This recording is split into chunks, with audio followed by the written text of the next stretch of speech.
How's it going, everyone? It's jblader back again on the BattleCraft SMP. I got some doggies here, and my dog in real life is like mostly black with just a little bit of a white muzzle. They kind of look like these dogs behind me here, so I was very happy to get them. I know that the world is crazy and there's a lot of things happening, so for you to take the time to watch my video and hopefully get a little bit of nostalgia, or maybe just you're enjoying learning, enjoying the Let's Play, and allows you to disconnect from the crazy world for a little bit. That's really all I'm trying to do. I know it is nice for me when I see everything happening around me, just to be able to hop on and, disconnect for a little bit is great. And I hope my videos are a safe place for you to enjoy that too. But I had my friend Rob come over and he had to ask me some questions. He does an interview for every member on the server, and it was my time to get interviewed. So I'm going to air that interview alongside him. Make sure you go check out his channel too. He plays on the BattleCraft server and the BattleCraft server here, and does a lot of cool things on both of them. So you're going to want to check him out. While I'm airing that though, alongside that, I really need, and I mean I really need, some netherite, because there's some items that I need to craft using netherite, mainly the Tom Simple Storage wireless terminal. And that's really what I want to get to, because it'll make my life 10 times easier. So let's get to mining and let's start the interview. So, how you doing? Are you excited to be on the server? I'm so excited. Thank you guys for having me on here. I've had a lot of fun so far. Good. I mean, I need to tell you something. You need to stop following me, JB. I know I'm cool and all that, but this is the second server you're following me on, and it's getting a bit awkward if I'm being honest, but that's okay, Do you have a third server I could join? Whenever you're ready, I think I'm as ready as I'm going to be. Yeah. Well, first of all, like we don't have to go to business immediately. You want to give me a little tour of what you've got here? Sure, I will. Yeah. We're still very rudimentary here, but I've got a sheep farm and a cow farm. Yep. I'm sure you've seen these before. Oh man, don't throw those. Those are my fairy Pokeballs. So berry patches, very entry stuff here, but getting started with getting started with like the mints and stuff down here too. The berry patches, Pokemon love getting damaged in those, so that's always fun. Like that. Ow. I mean, it looks fantastic, and the way you kind of designed this landscape is amazing. Because imagine, it's quite a small space. Having all this kind of diversity in here is pretty amazing. Yeah, it is a small space for sure. And it was kind of I don't know. So I do when I was talking about building this, I do terrariums in real life. I build terrariums and I design them. So I was kind of pulling some inspiration from stuff that I've seen and stuff that I do. I watch some YouTubers that build terrariums. Yeah. Very relaxing content, So I thought that was fun. Yeah. So this is probably going to be one of the smaller buildings or structures here. And by the time I'm done, I think everything is going to be, I think it's going to be pretty cool, but it's, big plans, one day at a time though. Of course. That's cool. I love it. And obviously this really works well with your detailed design, if that makes sense. About that, you said, you are very good at putting all these different blocks together. Oh, thanks. It's a skill that I just do not possess. And I've tried, and I keep on trying. I'm getting better at it, but just seeing two blocks and going, oh yeah, this can go there and this can go there, and that will look quite good, is something that I'm not particularly well versed at. The secret is just slamming things together until something works. Okay, I'll try to slam more things together. Yeah, you just gotta. It's kind of like oil painting. You just throw down pallets and throw down things until something kind of works. Have you seen any of the other interviews I've done to other people? I don't believe I have. Excellent, good. That's how I like it. Okay. Okay, so I have. Cool. I have 10 questions. Okay. They get progressively harder, and that's all I'm going to say. Okay. And this is kind of an opportunity for you to reveal a bit about yourself, so that my viewers can get to know you a bit better, and at the end of it you can plug your own channel so that people come and see you as well. Yeah, awesome. That's kind of the idea. Hi, so Rob viewers. Hello. Yeah, you put up with my nonsense for around 10 minutes. Well, you're not a chicken. You're not a chicken on this server, so that's a win. Okay, question number 1. Starting question, nice and easy. What team do you represent? See, like, what Pokemon gym are you? that's a good question. I'm the fairy type gym leader. Lovely. I think we touched I like on that fairy before. types. Yeah, I like fairy types. They're a newer addition. But ever since Sylveon was released, I've been like, you know what? These are pretty cool. We got the anti-dragon types, so I like fairy types. I think I've started using a Azumarill and Mawile in a Let's Play a long time ago. Both are fairy types. And I used the Sylveon, and that was like half of my team was fairy types, and I was like, all right, there's some good options here. Excellent. Okay. Next question. What is your favorite Pokemon? Look, this is a hard question. It's hard to pick just one. Yeah. Right. I think if I had to pick just one, and it's a very odd question, but a really odd Pokemon. But I like. Put out there. You have to pick first one. Okay, just one. This is the rule. Yeah. Okay. No one is going to be able to guess this, but I think it's Relicanth. Relicanth. I got it in my head. It's a watery one. It's a water rock type. Yeah.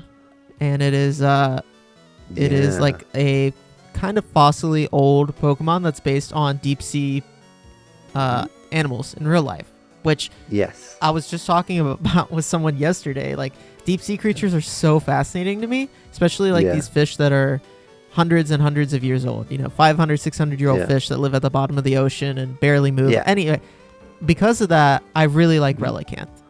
I'm just glad they're deep in the ocean and not in my yard. Yeah, I don't like the open ocean. No, so, there's something uneasy about it for sure. Yeah, I'm with you. But Relicanth, very cool.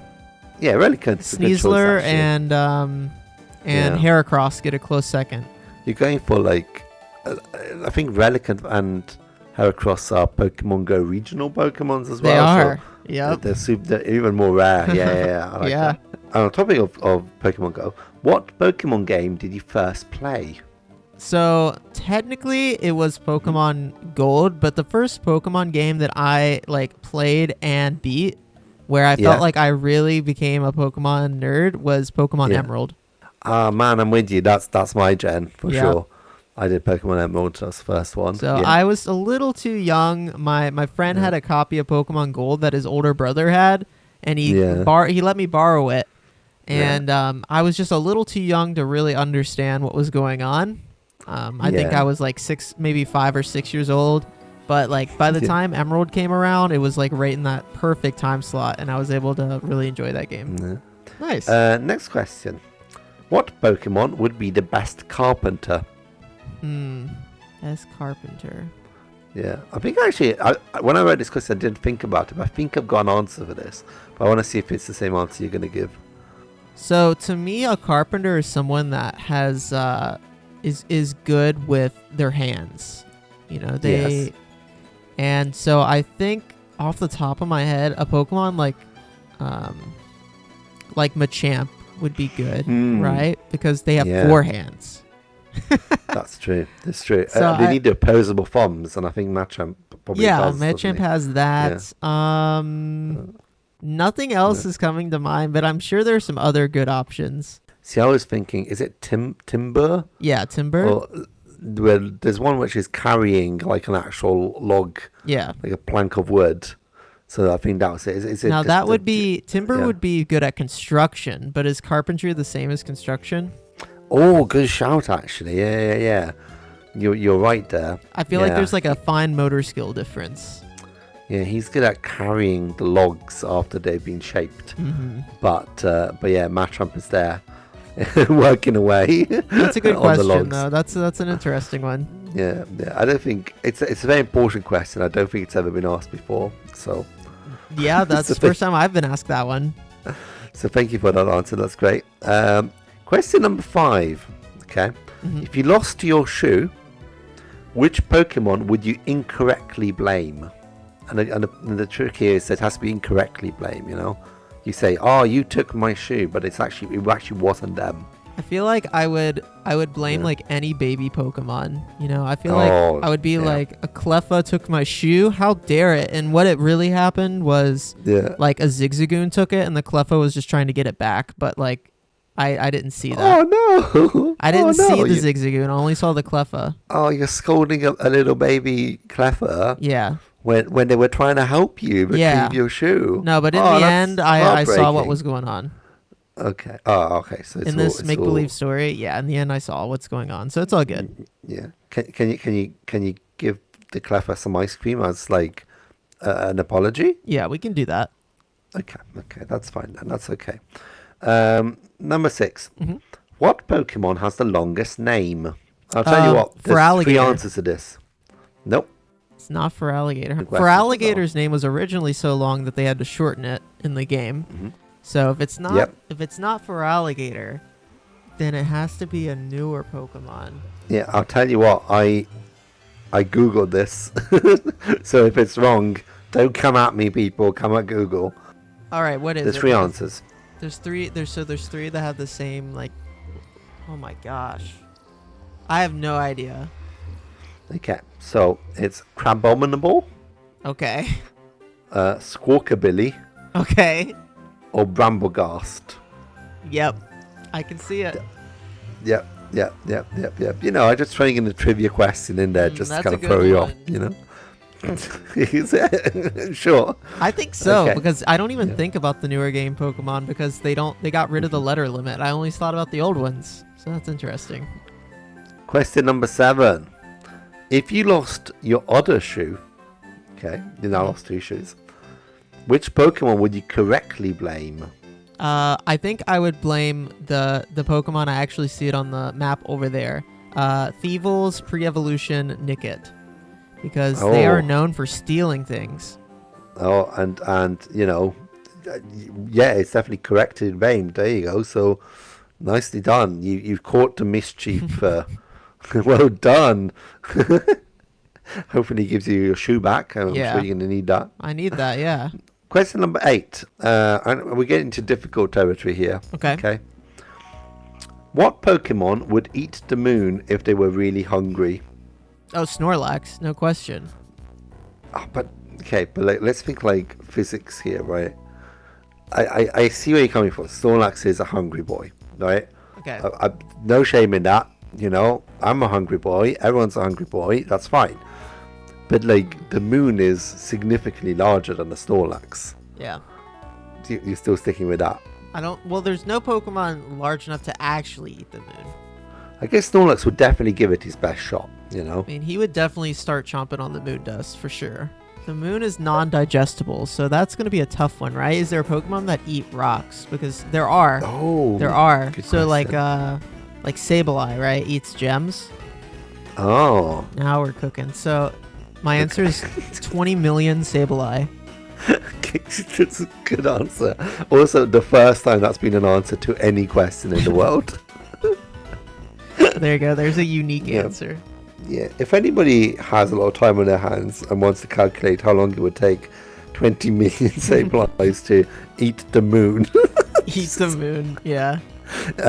just be my guest. Or like Aeron also I think eats rocks. There's a bunch of Pokemon that supposedly eat rocks for nutrients. So yeah, we'll crunch those numbers. Okay, cool. Excellent answer. Next question number 9. Assuming string theory is correct, describe what characteristics a 7th dimensional Pokemon may possess and how they may interact with lower dimensional Pokemon, making explicit references to how the recent discovery of the Higgs boson facilitates our understanding of higher dimension Pokemon. Okay, so I think the Ultra Wormhole Pokemon are pretty close to that, right? Sure. They are stringy, I guess, yeah. They are Pokemon from other dimensions. Oh, are they? Well, Yes. there we go, yeah. Well, not technically dimensions, but other universes. Sure, yeah. And It's close in these enough. universes, we access them through wormholes. So yeah, I mean, it is based in string theory in that sense. There is jumps in dimensions in order to access these universes, and all of these Ultra Beasts, to me, possess levels of evolution that cause them to take on features that were not native to our planet, right? So our planet, we have Pokemon that take forms based on animals, typically. Animal-like, so mammal or plant life, or then you even have like creation, so like Pokemon based on things based on human evolution. These other creatures, they don't follow these patterns, right? Okay, so I think that there could be creatures out there that are so abstract in their creation, and that only a Ditto could truly comprehend what they are. Oh, are we trying to say that Ditto maybe I is think Mew higher dimension and Ditto are high dimensional creatures. I mean, Ditto can change into other Pokemon, like it can change into objects. Yeah, like we assume that was magic, but maybe it's not magic. Maybe it's like a dimension of physics we don't understand yet. It is DNA altering. Yeah, I don't know what's there, but there's something there. Honestly, like the way you kind of free yourself into the answer, and like the completeness of the answer is absolutely incredible. I love that. I look forward to reading your peer-reviewed paper on the subject, because I think you need to write one. Some people know just enough to know they know nothing. Yeah, that's where I'm at. Oh, for sure. I know just enough about quantum physics to know that I understand absolutely nothing. So that's me. I'm in the valley of despair of knowledge. But I think the key of it is about knowing you want to know more. You have to acknowledge you know nothing in order to know something. For sure. Yeah, and there's no shame in knowing nothing, because you have to start somewhere. Right. That's the knowing nothing. And it's better even if you know that you know very little than to think you know a lot. Because I don't. I didn't know half the words you said, but I got the gist, I think. To be honest, like I vaguely understood what I said, but not to any kind of extent that is in any way practical. What beautiful lessons we're giving the people today. Yeah. Like, this is great. This is fantastic. If you're still breathing, there's time to do something. Oh, man. I need to talk to you more often. You're very inspirational. Inspirational. I don't know about that. Okay, and to me off, last question, number 10. Okay. What Pokemon is the fluffiest? I mean, I think I'd have to go with Altaria. Oh, yeah. It's basically a cloud. It is a cloud, yeah. Yeah, for sure. It's up there. Yeah, definitely. There's a bear attacking you. Excuse me, sir. I'm talking to my friend here. Sure. He's like, this interview's over. Get out of here, boy. Excellent. Okay, well, that's all my questions. Thank you so much for answering. Yeah, it was a blast. Thank you. I feel like I've learned a lot today about you, about nature, about reality. It's great. Reality. As we play Minecraft. Yeah, we've learned something. Yeah, I know not to trust the Ditto anymore. They're extra dimensional creatures for sure. Yeah. They say that aspects of our DNA or base DNA of the universe got here from outer space. Without DNA coming from, or at least the elements to build DNA, there's a strong belief that they came from asteroids. Oh. That's how carbon-based life started. So maybe that's, is that how Ditto got here? I don't know. I don't know. He's definitely gooey enough to be from a, well, at least like science fiction version of aliens, I guess. Sure. All right. Anyway, so thank you for asking questions. You obviously now get to plug your channel. So where can people find you? Well, thank you. I am jblader on YouTube, and obviously doing Cobblemon, and I'm also with Rob on Olympus Craft. So I think if you like Rob's stuff, then you might enjoy something I do. Come on over and take a peeky peek. Excellent. Well, thank you very much, JB. It's lovely to see you. Best of luck with your terrariums, and thank you. See you soon. See you later. Well, as you saw there, a very fruitful ancient debris gathering session. And now each 4 of these is an ingot, which means we do get 3 ingots. One of those is going to be used for our Tom symbol storage. Maybe we'll do 1 and 2. I don't know. Maybe the hammer definitely has big value. Look at the durability on that too, like almost 5,000. So that's just something to keep in mind. Maybe a sword. I don't know. We're going to definitely need more of it, but there may be better ways to get it.